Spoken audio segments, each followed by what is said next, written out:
बात आज से 2 साल पहले की है। मैं सुबह सुबह घर से टहलने के लिए जा रहा था। थोड़ी दूर पहुंचा तो देखा रोड के पास झाड़ियों से कुछ आवाज़ आ रही थी। मुझे ऐसा लग रहा था कोई छोटा सा जानवर शायद कीचड़ में फंस गया होगा। पास जाकर देखा तो लगभग 7 साल की एक छोटी सी बच्ची रो रही थी और उसके हाथ में एक बड़ा सा प्लास्टिक का थैला था। मैंने कहा, बेटा इतने सुबह सुबह यहाँ क्या कर रही हो और रो क्यों रही हो? वह कुछ नहीं बोली। मैंने थैले को खोलकर देखा तो उसमें प्लास्टिक और टीन की बोतलें और कूड़ा कचरा यही सब भरा हुआ था। तभी अचानक मेरी नज़र उसके पैर पर पड़ी तो देखा उसके पैर से ब्लड निकल रहा था।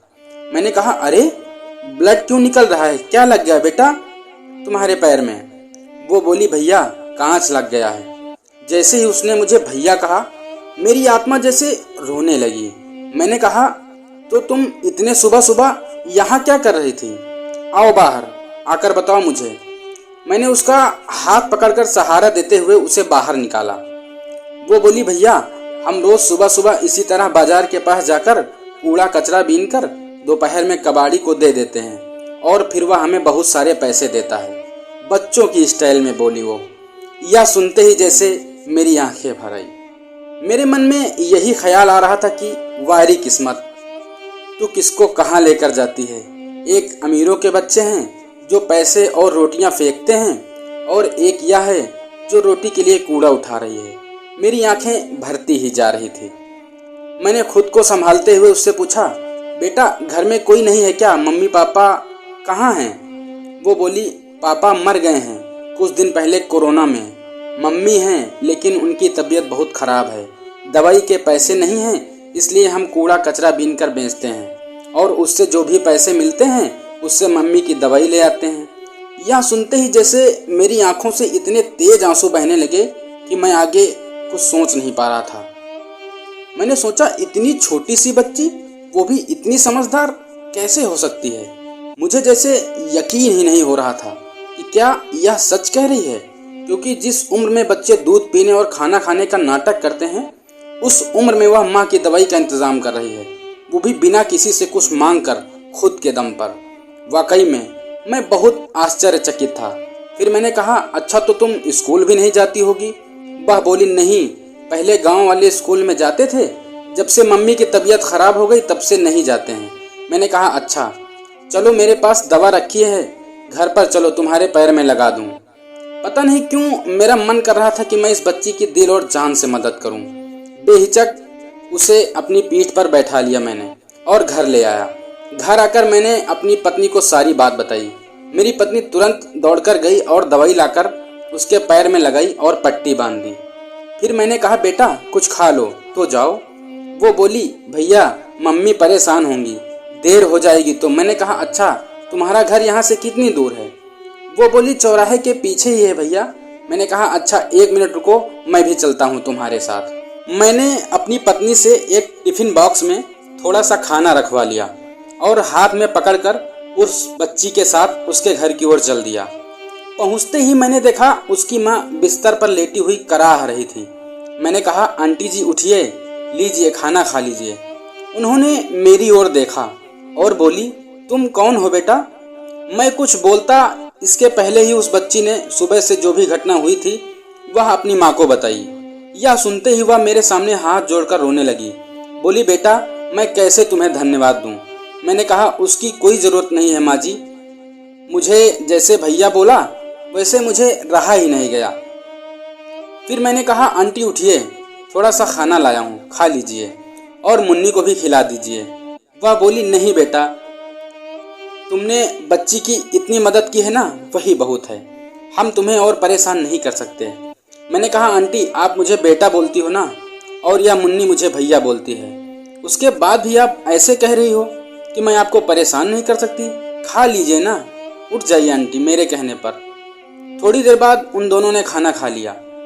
उन दोनों को खाता देखकर जैसे मुझे बहुत सुकून सा मिल रहा था। उसके बाद मैं अपने घर आ गया। उस रात जैसे मुझे नींद नहीं आ रही थी। मेरे जहन में बस वही छोटी सी बच्ची की समझदारी और बस उसी की बातें जैसे मेरे जहन में बसी हुई थी। मैं बस यही सोच रहा था कि इतनी छोटी सी उम्र और इतनी समझदारी। मैं कैसे भी करके उस बच्ची की और उसकी माँ की मदद करना चाहता था। मेरी पत्नी भी इस काम में मेरी पूरी मदद करना चाहती थी। अगले दिन दोपहर में मैं उस बच्ची के घर गया। मुझे देखते ही वो बच्ची मुस्कुराई और बोली, भैया आप? मैंने कहा हाँ, इधर से निकल रहा था तो सोचा अपनी मुन्नी से मुलाकात कर लूं। मैंने कहा बेटा एक बात बोलूं? वह बोली हाँ बोलो भैया।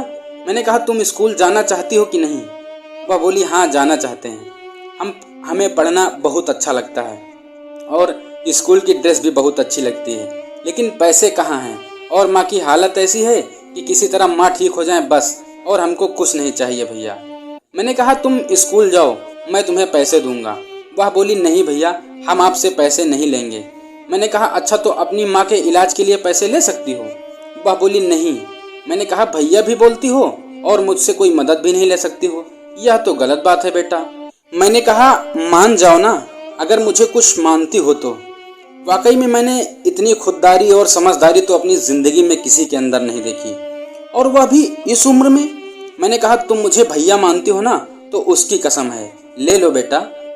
वो बोली अच्छा ठीक है, लेकिन एक शर्त पर। मैंने कहा बोलो। उसने कहा मैं अपनी मम्मी की दवा के लिए जो पैसे आपसे लूँगी, वह पैसे मम्मी के ठीक हो जाने के बाद आपको लौटा दूंगी। मम्मी कहीं काम करेंगी, फिर उससे जो पैसे मिलेंगे फिर आपके पैसे लौटा दूंगी। यह कहते हुए मैंने उसे 2000 रुपये दिए और मैंने बोला कि ठीक है, 4 दिन बाद फिर आऊँगा, बेटा जैसा हो बताना। वह बोली ठीक है। 5वें दिन मैं उसके घर पहुंचा तो देखा उसकी माँ की तबीयत पहले से काफ़ी ठीक थी। मैंने हालचाल लिए और मुन्नी को बुलाकर 2000 रुपये और दिए। लगभग 15 दिन बाद उसकी माँ एकदम ठीक हो गई और मुझसे बोली बेटा तुम इंसान नहीं भगवान हो, आजकल यह सब कौन करता है किसके लिए, किसी के पास इतना वक्त ही कहाँ है बेटा। हाथ जोड़कर रोने लगी वो। मैंने कहा रो मत माँ जी, मैं भी आपके बेटे जैसा हूँ और ये मुन्नी मेरी बहन जैसी है। वह बोली बेटा मेरे लिए इतना सब कुछ किया है तो एक छोटा सा काम और कर दो। मैंने कहा हाँ माँ जी, बेझिझक बोलिए क्या करना है। वह बोली बेटा मुझे कहीं किसी जगह एक छोटा सा काम दिला दो जिससे मैं घर का खर्च चला सकूं और मुन्नी को भी पढ़ा सकूं। मैंने कहा ठीक है माँ जी, मैं पूरी कोशिश करता हूँ।